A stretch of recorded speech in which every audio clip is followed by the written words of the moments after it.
Welcome back to the Literacy Lunch Break. I'm your host, Marjorie Bottari, and I am beyond excited to begin this new series. We couldn't think of a better way to kick it off other than having our CEO, Kai-leé Berke, join us today. Thank you so much for being here today, Kai-leé. Thank you for having me, Marjorie. I'm happy to be here.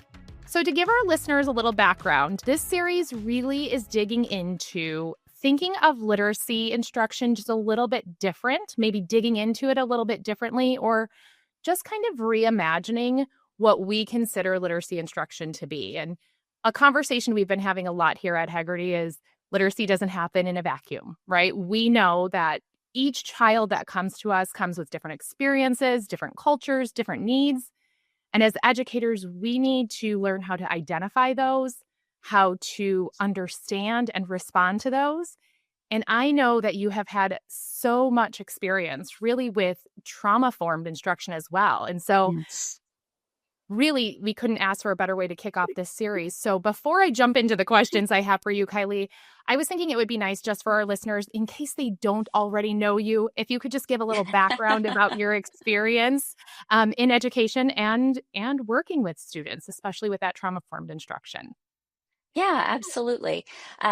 So I'm so happy to be here at Heggerty now. I came to this company in a similar way to you, and many of the folks who work here started out as a classroom teacher, a school administrator, taught at the college level for a bit, actually with a focus on child guidance and classroom behavior management at the Goodness. time.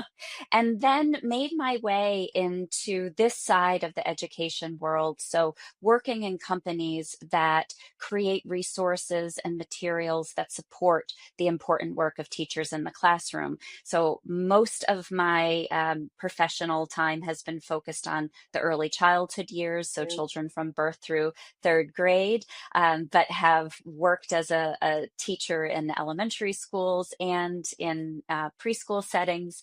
And then before coming to Heggerty, one of my more recent experiences was, as you mentioned, really focused on supporting trauma impacted children and families through support of their teachers. Mhm. I am a very firm believer in the power of the teacher to change the trajectory of a child's life. That's certainly my backstory. I know you have a lot of personal experience there as well.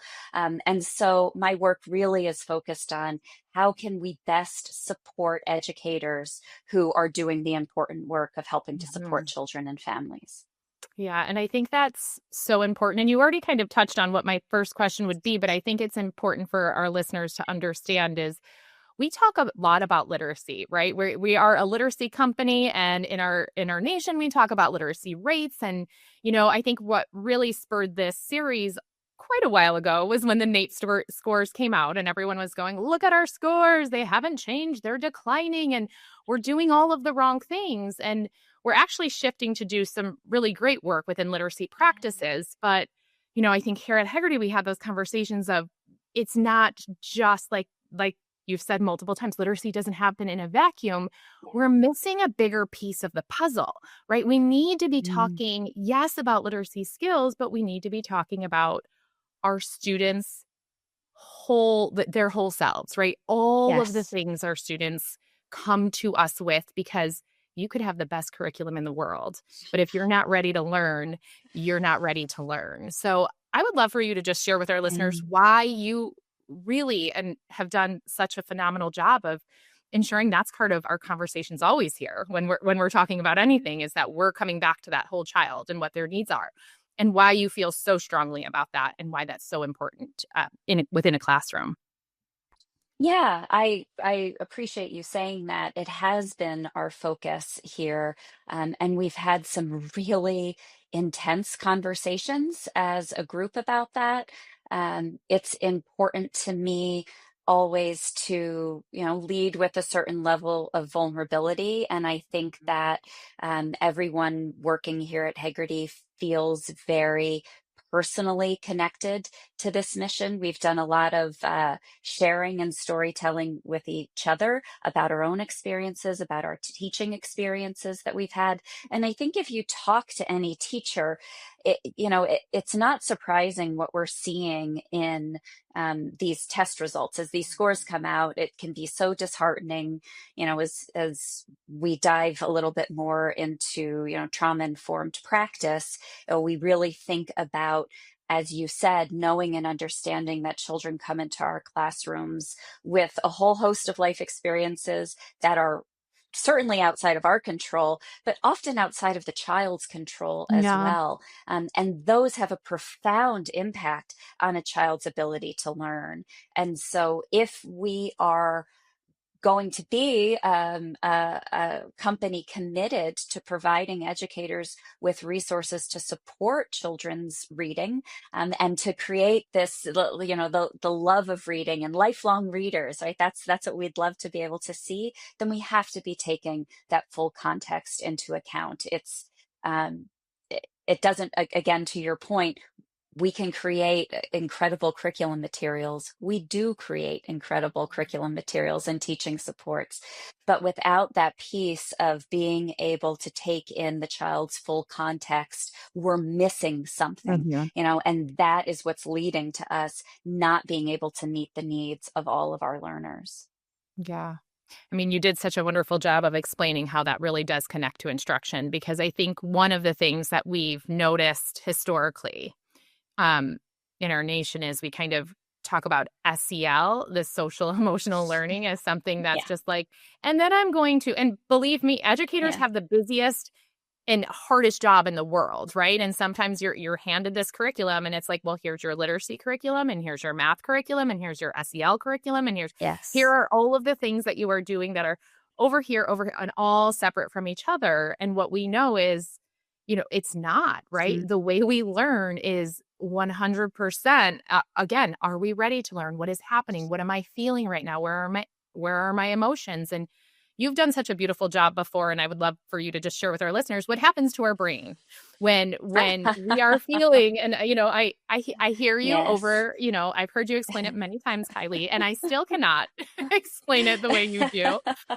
So I know even if somebody's heard you say it before, it might benefit from hearing it again, because I think, sometimes we hear these things and we're like, yeah, yeah, yeah, that's true. But it's like, Yeah, no, if we're going to change literacy instruction, we have to understand what happens in our brain if we're feeling unsafe, if we're yeah, if we've walked into the classroom and there is something that perhaps, happened, like you said, out of our control before they stepped in the yeah, classroom, but maybe there's something in the classroom that's triggering for them and we don't even absolutely. know it. I Uh, know. and what's happening? Why are students maybe shutting down, or perhaps maybe not listening or having some of these behaviors that sometimes Yeah, we think is just, oh, they don't want to listen, or they're just defiant. But there's actually some true biological things happening within the brain that, absolutely. yeah. So I'd love Yeah, for you to and share a little about that. it's what you are describing is really the essence of what it means to be a trauma-informed teacher, to provide trauma-informed education or care, right? It's understanding that children who are in stress response mode are not in learning mode. So my work primarily focused particularly on children who were impacted by ACEs, and that's adverse childhood experiences. I think we've all kind of heard that phrase thrown around, but it's things like abuse and neglect in the home, prolonged food insecurity, living in unsafe communities, having parents get divorced, or having Mhm. a military family that's impacted by a prolonged deployment, having a parent get sick, be hospitalized, or significantly struggle with mental health issues, right? Those are big traumatic events. But essentially, when we talk about trauma, we're referring to a powerful, stressful experience in which a person's capacity to cope has been overwhelmed. So for a child, when that trauma or that stressful experience involves a parent or a caregiver, it means that it's experienced as a multiplied trauma for a child. So not only is there that extreme stressor of the event itself, but it's also an emotional, mental, and physical loss of safety and security. So you alluded to the fact that I talk about this a lot. I do talk about the science of the stress response a lot. Yeah. Won't get too deep in the weeds, but we can just sort of sum it up by saying that when the stress response is triggered in our bodies, right, lots of physiological processes take place. Our heart rate increases, our Okay. blood pressure rises so that we can run away from whatever the danger is. Inflammation occurs within our bodies. Our bodies do that just in case we happen to get physically injured. It's our way of like proactively protecting ourselves. And parts of our brain shut down. Mhm. So the parts responsible for emotional regulation and thoughtful, complex problem solving, that part of the brain shuts down while other parts of the brain take over. And those are the parts responsible for quickly reacting and self-preservation. So when a child experiences a stressor that is too intense or one that occurs repeatedly, their bodies can lose the ability to shut the stress response process down. So it leaves them in this dysregulated stress response cycle. And it has this whole host of real physiological effects on their body. So it causes us to do things like have an exaggerated response to a stimulus. So treating everything like it's a Yeah. terrible life-threatening situation. We see that with children who, if somebody stands too close to them in Yeah. line, right? They immediately are ready for a fight. That physical distance, it triggers their stress response. It can cause their brains to send false alarms about something that's a threat that literally is nothing at all. It Mm. creates anxiety and arousal. It causes aggression. It disrupts the sleep wake cycle. We can think about that as adults, right? When we're really stressed out about something, Yeah. we have a hard time sleeping that night, Mhm. right? It leads to an inability to concentrate and solve problems. It causes impulsive behaviors, like all of these things. Early adversity activates the brain pathways that are associated with vigilance. So staying on high alert, Uh, poor impulse control, increased fear, and an inhibition of executive functioning. So, as teachers, we all understand yeah. how the brain develops. We particularly understand the importance of brain development in the early years. So, a dysregulated stress response would, of course, for children, have a dramatic impact on a child's rapidly developing brain, Mhm. as some of those neural pathways get strengthened and others are not, right? So, those Need neural pathways telling a child to be ready for a fight, ready to run, constantly on high alert, looking for danger. A child in stress response mode, a child with a dysregulated stress response system, those neural pathways are being strengthened. no. And the ones responsible for emotional regulation, physical body regulation, thoughtful, slow, calm problem solving, those are being weakened. And so I think it's so important for us once we have an understanding of that stress response. The reason I talk about it so much, we even talk about it at work. We talk Right. about when our colleagues are stressed, what do Yes. they show up like at work? So in a classroom, I think we're really familiar with the classic fight behaviors, right? Because the stress response mode, we often call it fight, flight, or freeze mode. So Right. fight, right? Those are those aggressive behaviors. It's yelling in the classroom. It's saying hurtful words or using obscenities. It's children who aggressively defy safety rules out on the Movement. playground or engage in really distracting behaviors in the classroom. They might damage the environment, scream. Those are fight behaviors. That's easy for us to see. That child is in stress response Right. mode. Not Exactly. always easy for us to stay calm and regulated when that Exactly. happens, but easy to identify. I think sometimes harder to identify are those flight and freeze behaviors. So things like avoiding other people, being really withdrawn, Mm-hmm. children who pretend to sleep, kids who wander. That's Yeah.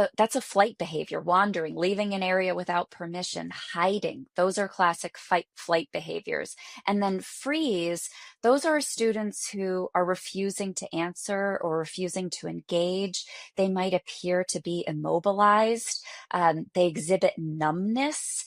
And they might be our students who don't attend well to their own Right. personal needs, right? And all of those behaviors can disrupt the learning environment. They impact the classroom community. They can derail our teaching. They also make children who've experienced trauma and are presenting those dysregulated behaviors more vulnerable to experience what folks call trauma with a little t at school. So those are things like poor relationships with teachers, right? Children who Mm-hmm. are in fight, flight, or freeze often don't have the best relationships with Right. their teachers. They Mm-hmm. often are children who don't have the best relationships with their peers. They get met with low academic expectations. Mm-hmm. They get in fights, so they're removed from the classroom. They get stigmatized for their Right. behaviors. They fail to form those healthy friendships or, as they get older, partner relationships. So while those aren't necessarily those big adverse childhood experiences like the death of a parent or violence in your community, all of those traumas with a little t continue to reinforce unhealthy behavior patterns. Mm. They impact how children see themselves as learners. They, broaden gaps in school performance and ultimately just exacerbate the negative impact of the trauma or early adversity that children were exposed to in the first place. Yeah. And just listening to you, how you spoke about all of the different ways that stress can present itself. But you said, a student might be doing this and you can see, oh, there's a stress response. And I think that's something Yes. as educators, because I'm sure there's so many classroom teachers, especially, but all educators, especially if, I was an assistant principal and that was my discipline was my job, right? So I was Yeah. working with the students that were having those stress responses. And I feel like even just that small shift, right? Just Yes. rather than, oh, this child's not listening, this child's not trying. And it's easier said than done in a very busy way. Like, but I think changing language matters so much because that is then again how we're leading with this is a stress response versus, Yep. oh, this child's angry again, or this child doesn't participate. They're not Yeah. interested. It leads that stress response then is leading, if we use that language, it's leading to Absolutely. trying to understand why versus then just labeling this student is disinterested, this student doesn't participate, this Yes. student is angry, and we're giving those labels versus let's seek to try to understand what is happening and then how can we support and how can we help. Yeah, absolutely. I there's this great expression that I want to say Oprah coined it, but maybe she got it from somebody else.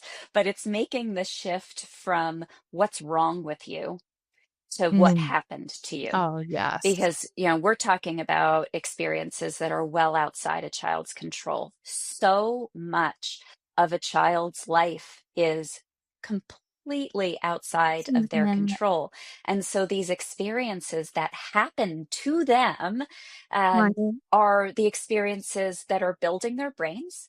They're strengthening and weakening different neural pathways. They're helping to inform the physiological processes that happen within their bodies. And so, how they're showing up in stress response mode, it's so critical that we remember that it's not their fault. Mhm. And it's a Mm. really hard thing. It's a really hard thing Oh, for us. I it think, is. also as adults, we can look at how we show up in stressful I situations. I exactly. didn't choose how I show up in stressful situations. It's only been through, careful examination and thoughtful practice and learning new modes of behavior that I've learned to regulate my emotions and behaviors under stress. Well, the same thing holds true for children. It's Mhm. really interesting to me. we're very clear on the fact that children cannot meet and address their own academic needs, right? We can't expect a child learning to read is a perfect Right. example. A Yeah. child's not going to learn to read if they are never exposed to the tools and resources that they need to be able to learn to read, right? They are not responsible for achieving that academic feat on their own. So why would we expect them to independently meet their developmental needs or their emotional needs or their mental and behavioral needs, right? I think that when we can think about it as, oh, this is also another need that has to be Sure. met in order for learning to occur, it can help us to keep that bigger picture in mind. Yeah. I absolutely love what you just said. It was so logical and clear and makes so much sense, but I don't feel like we've ever like I don't think it's talked about that way. Like, of course we Yeah. would teach them these skills. And just as you said, we're teaching them all of these other skills. Why would this not be part of it, especially when we know it's tied into instruction?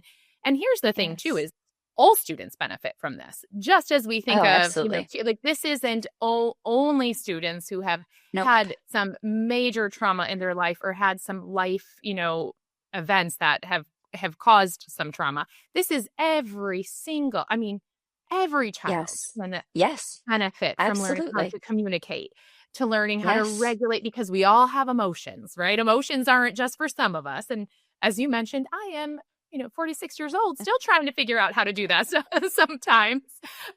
So why are we not Yes. making this part of our instruction? And it's paired with it all. This isn't an outside, this is something else we do. This is part of who we are. This is part of every moment of our day that it really can be woven into that instruction.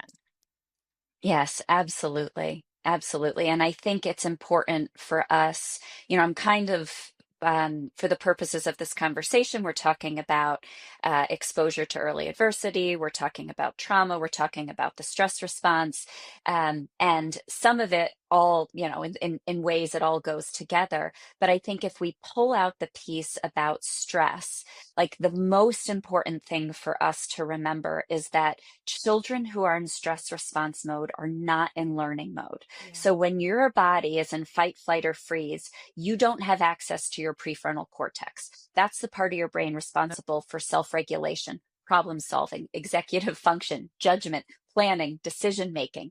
And every single child that we teach will at some point be in stress response mode. Exactly. Now, children who've been exposed to a high level of stress because of early adversity or trauma often have a dysregulated stress response system and struggle to then get back into what we call rest and digest mode, right? Back into self regulation. But still having this understanding, to your point, Marjorie, it does benefit all children.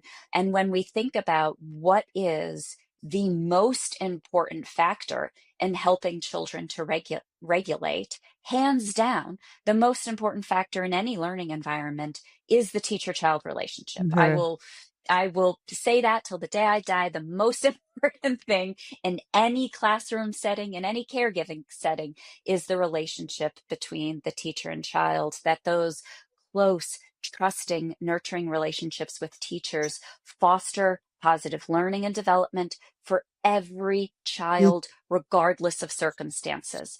Research consistently shows us that positive relationships with teachers promote self esteem, self regulation, satisfaction with school, higher attendance, greater academic performance, Mhm. cognitive development, right? The list goes on and on. Right. They have more social competence if they have a good relationship with their teacher. So, the most important protective factor in helping to buffer against the negative impact of early adversity and trauma is the presence of a caring, nurturing relationship with a trusted adult. So, really honing in on that, fostering those relationships, that's something that is really core to us, and certainly is reflected in the materials that we bring into classrooms. And I know it's been a focus of yours, Yes. particularly this year, as you're thinking about how to maximize learning in the classroom.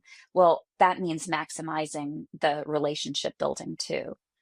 Oh, I love that. Usually I ask like a question of what's the one thing that you really want teachers or educators listening to walk away with? And I think that like wraps it up perfectly is we understand how busy a teacher's day is, right? And we Yeah. absolutely understand the many different directions they're being pulled in and the shifts and the changes in all of these pieces, and that students are coming to us with a wide range of needs, emotionally, academically, it is the hardest job, but I always say the best and most fulfilling job in the world.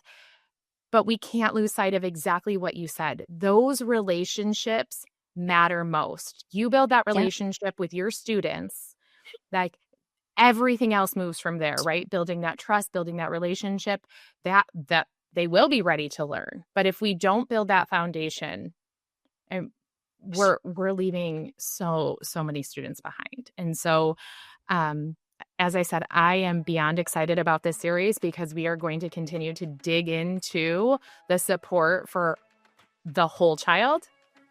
And I couldn't have asked for a better way to kick this off. So Kai-leé, thank you so much for taking the time to join us today. Thank you so much for having me here. I always love talking to you about teaching, so anytime. Be sure to subscribe and stay tuned for our upcoming episodes where we explore literacy topics in a snack-sized, easily digestible format.